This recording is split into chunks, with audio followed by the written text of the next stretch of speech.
Good day to everyone. If you thought the Boston Red Sox were finally ready to pack up the checkbook and head to Florida for a quiet spring, you clearly have not been paying attention to the absolute madness unfolding on Jersey Street.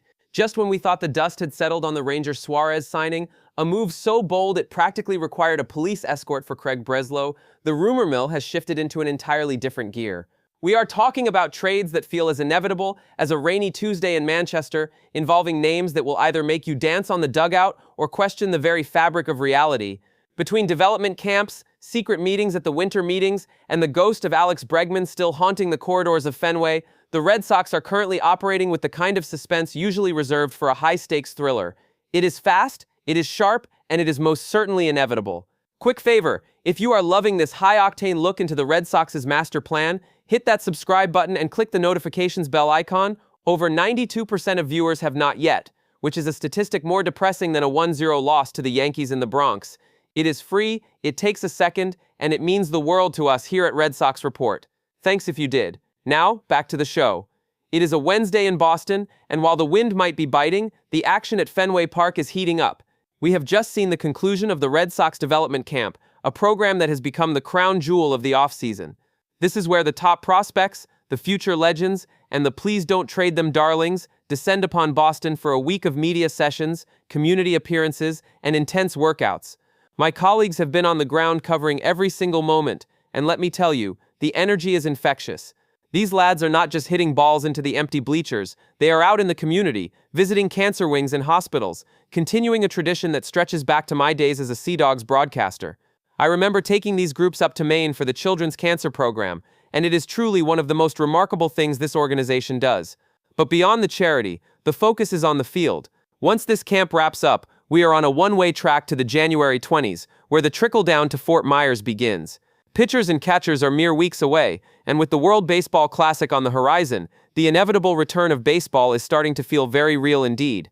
But while the youngsters are busy signing autographs, the grown-ups in the front office are still nursing the wounds of a deal that slipped through their fingers like a greased baseball. Let us put a bow on the Alex Bregman saga, because the details emerging are frankly infuriating. Matt Vesgerzian and Harold Reynolds, two men who enjoy the luxury of having no hat in the ring, nailed it on the head. Something just did not feel right. It turns out the Red Sox aggressive offer was 5 years at $165 million, but it was weighed down by more deferrals than a student loan. The real kicker? The refusal to grant a no-trade clause.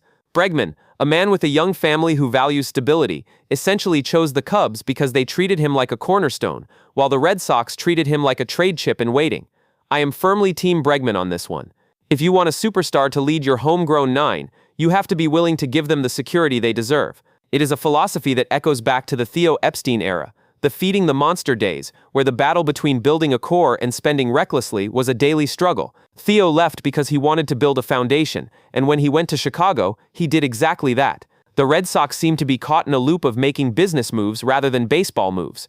Remember Carl Crawford? That was a disaster everyone saw coming from the first day of spring training. I want a foundation, not just a splash.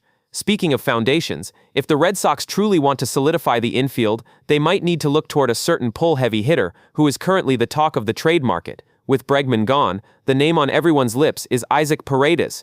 If you look at the statistics, Paredes is essentially a younger, more Fenway-compatible version of the superstars we usually crave. Since 2023, he is one of only 3 third basemen, alongside Jose Ramirez and Bregman, to post 230 RBIs and an OPS above .820. He is 26 years old, switch hitting, well, practically, and he hits every single home run to left field.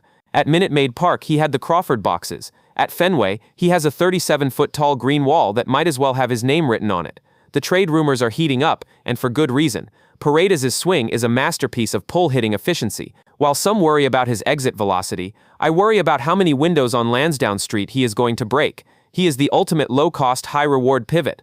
However, the budget is tightening. With Ranger Suarez taking up $26 million a year, the Red Sox are flirting with the luxury tax thresholds. Adding Paredes and his arbitration salary would push them into the steep penalty zone. Is ownership willing to go full throttle on the tax, or are we going to see another organizational policy excuse? But if a trade for Paredes is the dream, the potential cost might involve moving a player who has become the heart and soul of the Red Sox outfield. Here is the part where things get uncomfortable. If the Red Sox want Paredes, the Astros are reportedly asking for Jarren Duran. Now, before you throw your remote at the screen, hear me out. we have a plethora of outfielders.